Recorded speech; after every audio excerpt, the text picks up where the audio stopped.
Wala na po akong trabaho. Tinanggal na po nila ako. Yan ang sinasabi ko sa'yo, kuya. Dapat kasi nagpaalam ka nun.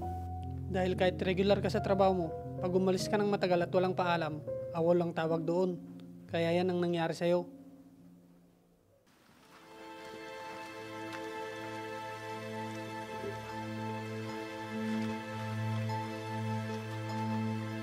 Oh, tay, ba't kayang gumagawa niyan? Hindi pa ba umuwi si kuya? Wala pa naman siya, anak. Eh, mas maagang uwi nun kaysa sa akin. Dapat andito na yun kanina pa. Hayaan mo na yun, anak. Baka naaya na naman ng katrabaho niya. Siguro nga, tay. Di ba pinagbawal ng doktor na huwag kayong magbubuhat ng mabibigat? Kaya ko naman, anak. Kahit na, tay. Natatakot lang naman ako. Baka mamaya sumumpong na naman yung sakit nyo. Wala pa naman kayong kasama dito sa bahay. Oh, ba't nandito kayo sa labas? Kakauwi ko lang, kuya. Nabutan ko si tatay na nag-iigib. Pasensya ka na, tay. Naaya kasi ako ng mga katrabaho ko. Birthday nung isa naming kasamahan. Kaya yun, napainom ako. Ganun ba, anak? Sige na, kuya. Pagtulungan na lang nating igiban yung mga drum sa banyo. Baka kasi bukas, magigib na naman si tatay. Sige, Jacob. Magbibis lang ako sandali. Kuya.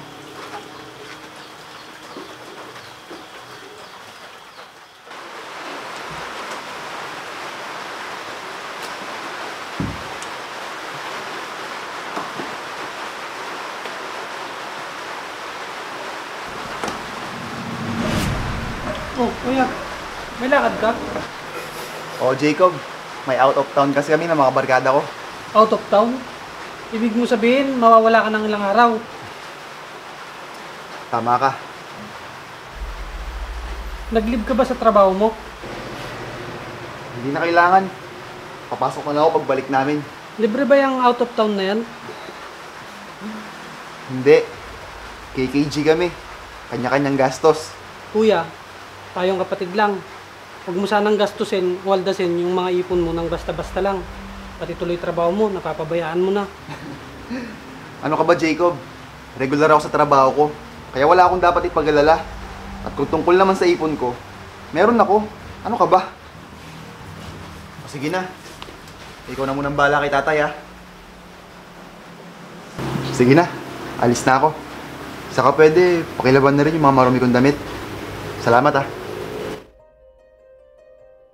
Sana lang, kuya, huwag sumobra ang pagsama-sama mo sa mga katrabaho at barkada mo. Baka isang araw, hindi mo namamalayan, unti-unti nang nawawala ang lahat sa'yo, pati na ipon mo.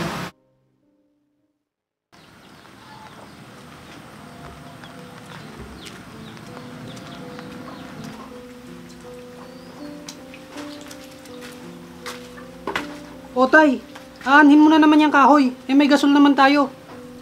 Gusto ko lang sana magluto sa kahoy, anak. Mas masarap kasi ang luto ng kanin doon.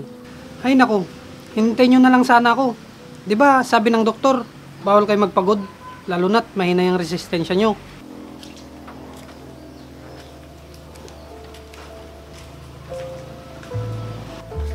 Jacob, tay, dito na ako. O kuya, bumiyay kang nakainom. Mabuti't walang nangyaring hindi maganda sa daan. Wala naman. Mas lasing pa nga sa akin yung mga kasama ko. Anak, pumasok ka na doon at nang makapagpahinga ka naman. Sige po, tay. Kasi bukas, papasok na rin ako sa trabaho.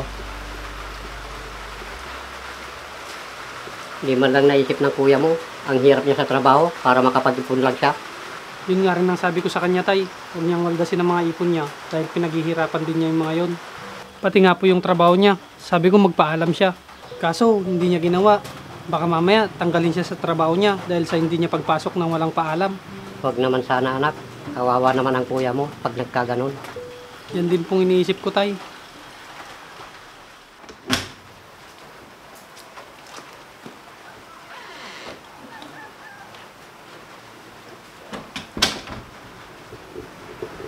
O tay, narinig niyo naman siguro yung sinabi ng doktor.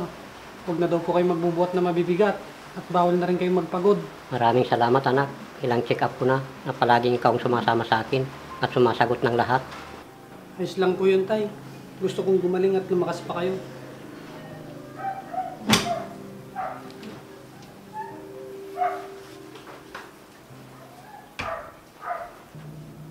Oo anak, di ba dapat nasa trabaho ka ngayon?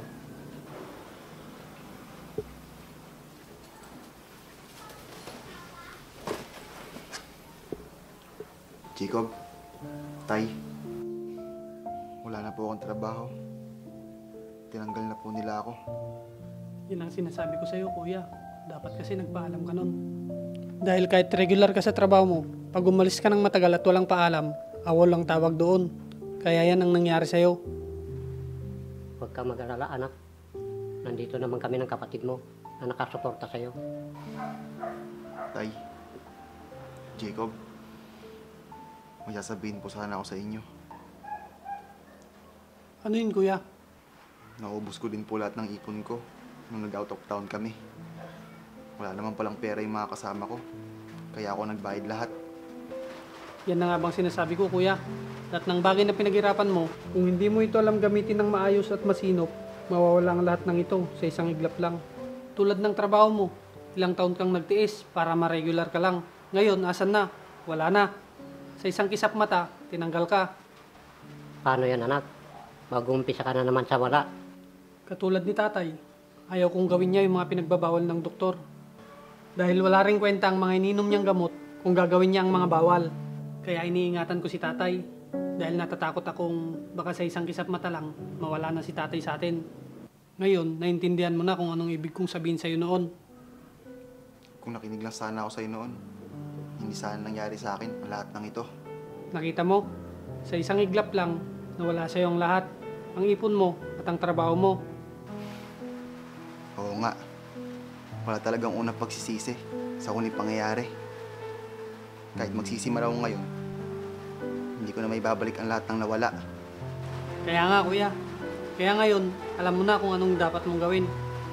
Kaya nga, salamat dahil nandiyan kayong dalawa para intindihin ako.